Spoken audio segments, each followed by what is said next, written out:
Breaking news నిన్న తెలంగాణలో 17 Lok Sabha సెగ్మెంట్లకు polling జరిగింది. అయితే 17 లోక్సభ సెగ్మెంట్లు ఎలాగున్నా హైదరాబాద్ లోక్సభ స్థానంపై పెద్ద ఎత్తున చర్చ జరుగుతుంది. హైదరాబాద్ పార్లమెంటు సీటుకు 46.08% పోలింగ్ నమోదైంది. ఇంత తక్కువ పోలింగ్తో అసద్కు కష్టాలు ఎదురయ్యే అవకాశం ఉంటుందనే చర్చ జరుగుతోంది. ఇంత తక్కువ పోలింగ్ జరగడం వల్ల మాధవీలతకు కలిసి వచ్చే అవకాశం ఉంటుందనే చర్చ జరుగుతోంది. తక్కువ పోలింగ్ వల్ల ఎంఐఎం శ్రేణుల్లో ఆందోళన కలుగుతోంది. ఓటు వేయాలి అని ప్రతి ఇంటింటికి ఎంఐఎం కార్యకర్తలు తిరిగారు. కార్వాన్ గోషామహల్లో పోలింగ్ పెరిగింది. కార్వాన్లో 51% అయింది. గోషామహల్లో 49% పోలింగ్ జరిగింది. అసద్కు పట్టున్న మలకపేటలో మాత్రం పోలింగ్ తగ్గింది. కేవలం 38% మాత్రమే పోలింగ్ నమోదైంది. చాంద్రాయణగుట్లో 45% నమోదైంది. చార్మినార్లో సుమారు 48%, యాకత్పురాలో 42% మాత్రమే పోలింగ్ నమోదైంది. ఈ తగ్గిన పోలింగ్తో ఎంఐఎంకు కష్టాలు కలిగే అవకాశం ఉంటుంది, మాధవీలతకు కలిసి వచ్చే అవకాశం ఉంటుందని చర్చ జరుగుతుంది. మా ప్రతినిధి మధుతో మాట్లాడదాం.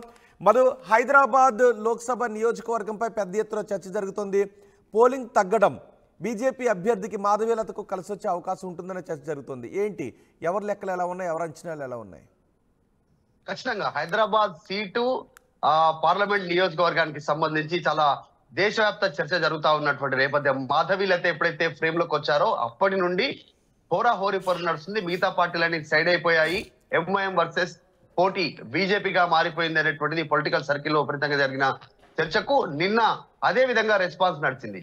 భారీ ఎత్తున ప్రచార హోరు ముగిసిన తర్వాత నిన్న జరిగిన పోలింగ్ తీరు గమనిస్తే అసదుద్దీన్ పైన, ఓవైసీ పైన ఉన్నటువంటి వ్యతిరేకత వల్ల ముస్లిం ఓటర్లు ఎక్కువ శాతం బయటికి రాలేకపోయారు, ఓటు వేయలేకపోయారు అనేటువంటిది చాలా స్పష్టంగా కనిపిస్తుంది అనేటువంటిది విశ్లేషకులు భావిస్తా ఉన్నారు. ఈ తక్కువ పోలింగ్ నమోదు కావడం హైదరాబాద్ తర్వాత మిగతా పార్లమెంట్ నియోజకవర్గం ఇటు మల్కాజిగిరి, ఇటు పక్కనే ఉన్నటువంటి సికింద్రాబాద్, చేవెళ్లలో ఎక్కువ పోలింగ్ శాతం జరిగితే అదే హైదరాబాద్ పార్లమెంట్ నియోజకవర్గంలో మాత్రం తక్కువ పోలింగ్, మొత్తం రాష్ట్ర వ్యాప్తంగా 64% పైగా పోలింగ్ అయితే కేవలం 46% మాత్రమే హైదరాబాద్ పార్లమెంట్ స్థానం పరిమితమైనటువంటి పరిస్థితి. సో ఓటర్లు ఎక్కువగా బయటికి రాలేకపోయారు, వారి ఓటు హక్కును వినియోగించుకోలేకపోయారు. దీని వల్ల జరుగుతున్నటువంటి నష్టం ఎవరికి అనేటువంటి చర్చకు ఖచ్చితంగా అసదుద్దీన్ ఓవైసీ కాస్త ఓటు బ్యాంకు కోల్పోనున్నారు. ఈసారి ముస్లిం మైనారిటీ ఓటు బ్యాంకు, హిందువులు ఎక్కువగా బయటకు వచ్చారు, బీజేపీకి మద్దతు తెలిపారు అనేటువంటిది భావిస్తారు. దీనివల్ల ఖచ్చితంగా మాధవీలత ఫెచ్చింగ్ లోకి వెళ్తా ఉన్నారు. దీనివల్ల తీవ్రమైనటువంటి ఒక ఒత్తిడి అసద్ పైన ఉండేటువంటి అవకాశం చాలా స్పష్టంగా కనిపిస్తా ఉంది. నిన్న జరిగినటువంటి పోలింగ్ తీరు మనం 2023 అసెంబ్లీ తీరు చూస్తే బహదూర్ పురాలో కేవలం 800 ఓట్లతో ఎంఐఎం పార్టీ ఎమ్మెల్యే బయటపడినటువంటి పరిస్థితి, విజయం సాధించారు. అంటే ఎంత వ్యతిరేకత ఉంది అనేటువంటిది అసదుద్దీన్ ఓవైసీ పైన, ఎంఐఎం పైన అనేటువంటిది అక్కడ రాజకీయ విశ్లేషకులు భావించారు. ఇప్పుడు పార్లమెంట్ ఎన్నికల్లో దాని ప్రభావం పడుతుంది అనుకున్నారు. ఎంబీటీ పోటీలో లేనప్పటికీ కాంగ్రెస్ పార్టీ బలహీనమైన అభ్యర్థిని పోటీలో నిలిపినప్పటికీ కూడా చాలా టఫ్ ఫైట్ నడిచింది. గోషామహల్, కార్వాన్, తర్వాత బహదూర్పురా లో ఉన్నటువంటి హిందూ ఓటర్లంతా కూడా వారు ఎక్కువ శాతం ఓటు వేశారు, మాధవీలతకు మద్దతుగా నిలబడ్డారు అనేటువంటిది పార్టీలు భావిస్తా ఉన్నాయి. ఇది అసదుద్దీన్ ఓవైసీకి కొరకరాని కొయ్యగా మారేటువంటి అవకాశం ఉంది. ఎందుకంటే నిన్న కొద్దిమంది ఎంఐఎం పార్టీకి సంబంధించిన నాయకులు ఇంటింటికి వెళ్లి ముస్లిం ఓటర్లను తట్టి ఓటు వేయండి, బయటికి రండి త్వరగా అనేటువంటిది వేడుకున్నటువంటి వీడియోస్ కూడా వైరల్ అయినటువంటి నేపథ్యం. సో ఓటింగ్ తక్కువ శాతం నమోదు కావడంతో అది అసదుద్దీన్ ఓవైసీ గెలుపు పైన ప్రభావం చూపేటువంటి అవకాశం ఉందనేటువంటిది భావిస్తా ఉన్నారు. ప్రస్తుతానికైతే అసదుద్దీన్ ఓవైసీ ఎంత మేర ఓటింగ్ శాతం జరిగింది, ఏ ఇంట్లో నుంచి ఓటింగ్ వేశారనేటువంటిది వివరాలు తెలుసుకునే కూడా ప్రయత్నం చేశారు. చివరాఖరి వరకు తగ్గిన ఓటింగ్ బీజేపీ అభ్యర్థి కలిసి వచ్చే అవకాశం ఉంటుందా? ఇంకొక మాట కూడా వినిపిస్తోంది. ఫిరోజ్ ఖాన్ ఎన్నికలకు ముందు మాట్లాడినమాట, కాంగ్రెస్ కి ఎంఐఎం కి కూడా ఒప్పందం ఉంది, అక్కడ కాంగ్రెస్ అభ్యర్థి నిలబెట్టిన అనే చర్చ కూడా జరుగుతుంది. కాబట్టి ఇలాంటి ఒప్పందం ఉంది అనే చర్చ జరుగుతున్న నేపథ్యంలో ఎంఐఎం అభ్యర్థికి కలిసి వచ్చే, అసదుద్దీన్ ఓవైసీకి కలిసి వచ్చే అవకాశం ఉంటుందా? లేకపోతే అసదుద్దీన్ ఓవైసీకి పట్టున్న ప్రాంతాల్లో పోలింగ్ తగ్గి ఎక్కడైతే హిందూ ఓట్లు ఎక్కువగా ఉంటాయో అక్కడ పోలింగ్ పెరగడం మాధవీలత కలిసి వచ్చే అవకాశం ఉంటుందా? ఈ మూడు 100% గోషామహల్, తర్వాత కార్వాను, ఇదంతా హిందూ పాపులేటెడ్ ఏరియా. అక్కడ గోషామహల్ అయితే పూర్తిగా హిందూ డామినేటెడ్ ఏరియా. కార్వాన్ లో కూడా హిందూ డామినేషన్ ఏరియానే ఉంది కార్వాన్ లో కూడా. కాకపోతే అక్కడ బీఆర్ఎస్, కాంగ్రెస్, బీజేపీ ముగ్గురు అభ్యర్థులు హిందూ అభ్యర్థులు నిలవడం, ఓట్లు చీలిపోవడంతో అక్కడ ఉన్నటువంటి పర్సంటేజ్ ఓట్లతో వన్ సైడ్ ఓటింగ్ ఎంఐఎం పడంతో ప్రతిసారి ఎంఐఎం అభ్యర్థి గెలుస్తా ఉన్నారు కార్వాన్ లో. గతంలో కార్వాన్ బీజేపీ చేతిలో ఉండేది మనకు తెలిసిందే. సో కానీ ఇప్పుడున్నటువంటి సిచ్యువేషన్ లో అసదుద్దీన్ ఓవైసీ అన్ని పరిశీలించిన తర్వాతనే, మాధవీలత తెరపైకి వచ్చిన తర్వాతనే జరుగుతున్న ప్రచారాన్ని గమనించి ఎంబీటీ అభ్యర్థిని పోటీలో లేకుండా చేశారు, బుజ్జగించారు అనేటువంటిది మనందరికీ తెలిసిందే. తర్వాత కాంగ్రెస్ పార్టీ అభ్యర్థి ఫిరోజ్ ఖాన్ చెప్పారు, కాంగ్రెస్ పార్టీ అభ్యర్థిని డమ్మీ అభ్యర్థిని పెట్టనున్నారు, హిందూ అభ్యర్థిని లేదు అంటే బలహీనమైనటువంటి మైనారిటీ అభ్యర్థిని పెట్టనున్నారని ముందుగానే చెప్పారు. ములాఖాత్ అయిపోయింది, అసదుద్దీన్ ఓవైసీని కాంగ్రెస్ పార్టీ గెలిపించడానికి సిద్ధమైంది అనేటువంటిది. సో ఒప్పందం కుదిరిపోయింది. ఈ రెండు ఫ్యాక్టర్స్ అసదుద్దీన్ ఓవైసీకి ప్లస్ చేసినప్పటికీ కూడా, ఎందుకంటే ఇటు బీఆర్ఎస్ నుంచి హిందూ అభ్యర్థి, తర్వాత అటు కాంగ్రెస్ నుంచి బలహీనమైన అభ్యర్థి, ఎంబీటీ అభ్యర్థి పోటీలో లేకుండా పోవడం, ప్రతిసారి ఇన్ని సంవత్సరాల నుంచి పోటీలో ఉన్నటువంటి ఎంబీటీ అభ్యర్థి ఈసారి మాత్రమే పోటీలో లేకుండా, ఇవన్నీ అసద్ కు ప్లస్ అయినప్పటికీ ఓటింగ్ శాతం తక్కువ నమోదైంది. ఇది అసదుద్దీన్ ఓవైసీకి తీవ్రమైనటువంటి మైనస్ గా మారే అవకాశం ఉంది. దీనిపైనే అసదుద్దీన్ ఓవైసీ ఆందోళన చెందుతున్నట్టుగా ప్రస్తుతం తెలుస్తా ఉంది. ఇదంతా కూడా ఓటింగ్ శాతం తక్కువ కావడం, హిందూ పాపులేటెడ్ ఏరియాలో ఉన్నటువంటి ఓటర్లంతా బయటకు వచ్చి మాధవీలతకు మద్దతు తెలిపారు అనేటువంటి ఈ చర్చతో ఖచ్చితంగా మాధవీలతకు ఫెచ్చింగ్ అవకాశం ఉంది. మొత్తానికైతే దేశవ్యాప్తంగా హైదరాబాద్ పార్లమెంట్ ఎన్నికల్లో జరిగినటువంటి ఎన్నిక తీవ్ర చర్చకు తావిచ్చింది. మాధవి లత అసదుద్దీన్ ఓవైసీకి ముచ్చెమటలు పట్టించారనేటువంటిది రాజకీయ విశ్లేషకులు భావిస్తా ఉన్నారు. రైట్ మధు, హైదరాబాద్ పార్లమెంట్ సెగ్మెంట్కి జరిగిన ఓటింగ్ పై పెద్ద ఎత్తున చర్చ జరుగుతోంది. అక్కడ 46.08% పోలింగ్ నమోదైంది. ఈ తగ్గిన పోలింగ్ ఎవరికి లాభాన్ని చేకూరుస్తుంది, ఎవరికి కష్టాలు తెచ్చిపెడుతుందనే చర్చ జరుగుతోంది. పోలింగ్ శాతం తగ్గడం అసద్కు కష్టాలు తెచ్చిపెట్టే అవకాశం ఉంటుంది, మాధవీలతకు కాలం కలిసి వచ్చే అవకాశం ఉంటుందనే చర్చ జరుగుతోంది. పైగా అసద్కి పట్టున్న ప్రాంతాల్లో పోలింగ్ తగ్గడం, మాధవీలతకు పట్టున్న ప్రాంతాల్లో పోలింగ్ పెరగడం కొంత ఎంఐఎంకు ఇబ్బందికర పరిస్థితులు తలెత్తే అవకాశం ఉంటుంది అనే చర్చ జరుగుతోంది. ఒకసారి మొత్తం పోలింగ్ ప్రక్రియపై, పోలింగ్ సరళిపై మాధవీలత మాట్లాడారు. ఆమె ఏం మాట్లాడారో చూద్దాం. మాధవీలత గారు, మీరు బలవంతంగా ముస్లిం లేడీస్ ని హిజాబ్ ని తీసివేయండి అని చెప్పేసి చెక్ చేశారన్నారు, అది ఎంతవరకు నిజమండి? అబద్ధం అమ్మా. క్యాండిడేట్గా, అది కూడా నేను ఫీమేల్ క్యాండిడేట్ని కాబట్టి నాకు ఫోటో ఐడెంటిటీ చెక్ చేసి వారి ఫేస్ని కోరిలేట్ చేసుకునే హక్కు క్యాండిడేట్గా నాకు ఉంది. చాలా వినమ్రతగా అమ్మా మీ ఫేసు ఈ ఫోటో ఐడి చెక్ చేసుకోండి అని నేను వాళ్ళని రిక్వెస్ట్ చేసి ఆ ఫేస్ విత్ ఫోటో ఐడి చూశాను అంతే. కానీ చాలా రూడ్ గా మాట్లాడారు వాళ్ళతో అని అన్నారు. అన్నవాడు విన్నాడా? ఒకవేళ మీకు ఏమైనా డౌట్స్ వస్తే యంత్రాంగంకి చెప్పాలి, కానీ మీరే డైరెక్ట్ గా కాన్స్టిట్యూషనల్ గా నా క్యాండిడేట్ గా రైట్ ఉంది, నాకు అది మీరు ఫస్ట్ చెక్ చేసుకోవచ్చు. క్యాండిడేట్ గా నాకు రైట్ ఉంది, ఐ హ్యావ్ ది రైట్.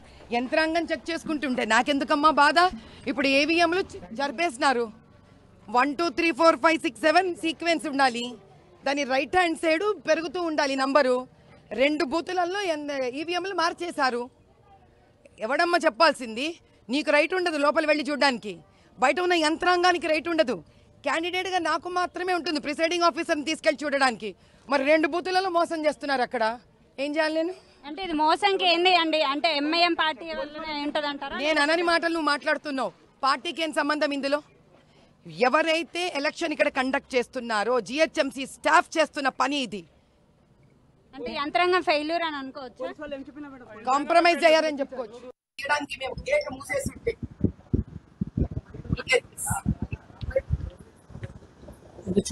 మీరు అక్కడికి వెళ్ళాక అధికారులు ఎవ్వరు లేరు అక్కడ, అధికారులు లేరు, పోలీసులు లేరు, ఎవ్వరు లేరు. ఇది పరిస్థితి. అక్కడ గేట్ మూసేసి ఉండింది. లోపలికి 150 మంది ముస్లిం ఆ బుర్కా వేసుకున్న స్త్రీలను ఎక్కడి నుంచో వేరే చోటికి తీసుకొచ్చారు. వీళ్ళు రిగ్గింగ్ చేస్తున్నారు. మాకు ఇన్ఫర్మేషన్ వచ్చింది, మేము పరిగెత్తి వెళ్ళంగానే పోలీస్ లేరు, ఎవ్వరు లేరు, తలుపులు మూసేస్తున్నాయి. అది రెసిడెన్స్ పైన ఇల్లుంది. అసలు పైన ఇల్లు పెట్టుకొని కింద ఎవరైనా పోలింగ్ బూత్ పెడతారా? ఇదా ఇక్కడున్న న్యాయం? అయినా పరిగెత్తుకుంటూ వెళ్ళంగానే పోలీస్ లేరు, ఎవ్వరు లేరు, డోర్స్ మూసేస్తుంది. మేము వీడియో తీసాం. వీడియో తీయంగానే కనిపించింది అది మాకు. ఆ వీడియో కనిపించగానే ఏమైంది? అన్న బయటికి రండి అని అడిగితే అక్కడ ఒక్క పోలీసులే. నేను పోగానే అప్పటిదాకా పోలీసులు కదలను. అప్పుడు పోలీసులు వస్తారు. ఎందుకు? నేను ఎక్కడెక్కడ వెళ్తున్నానో పోలీసులు ఎంఐఎం పార్టీకి ఇన్ఫర్మేషన్ ఇస్తున్నాను. నా వెనక బలాల గుండా కూడా తిరుగుతున్నాను వాడు ఏజెంట్. అది కూడా అబ్జర్వ్ చేసినాం మేము. ఆ ఫోటోలు కూడా తీసుకున్నాం మేము. ఎక్కడికి పోతే అక్కడ వాడు 100 మంది 200 మంది మాబ్ వాళ్ళని కనిపించారు.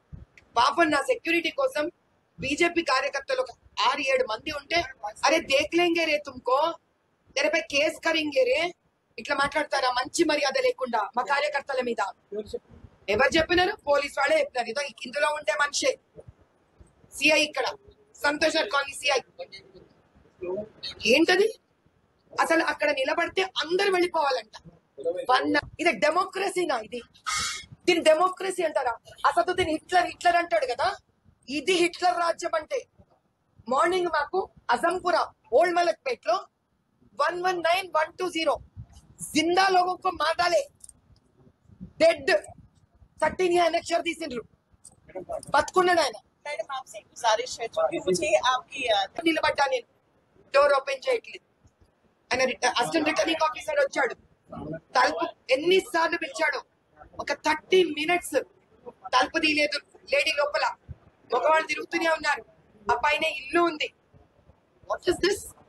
అసలు ఈరోజు పొద్దున కూడా అంత విక్టోరియా హోటల్ దగ్గర ఒక చార్మినార్ మొగల్పురమే ఎంత వేల మంది, అసదుద్దీన్ కూడా ఉన్నాడు, కలిసి 500 మంది ర్యాలీ చేశారు. నా మీద ఇష్టం వచ్చినట్టు అరుపులు, మీదకి వచ్చేస్తున్నారు. అసలు బండ కూతురు తిట్టు, మీరు ఊపర్ ఆగే పూరే. Good that I have CRPF.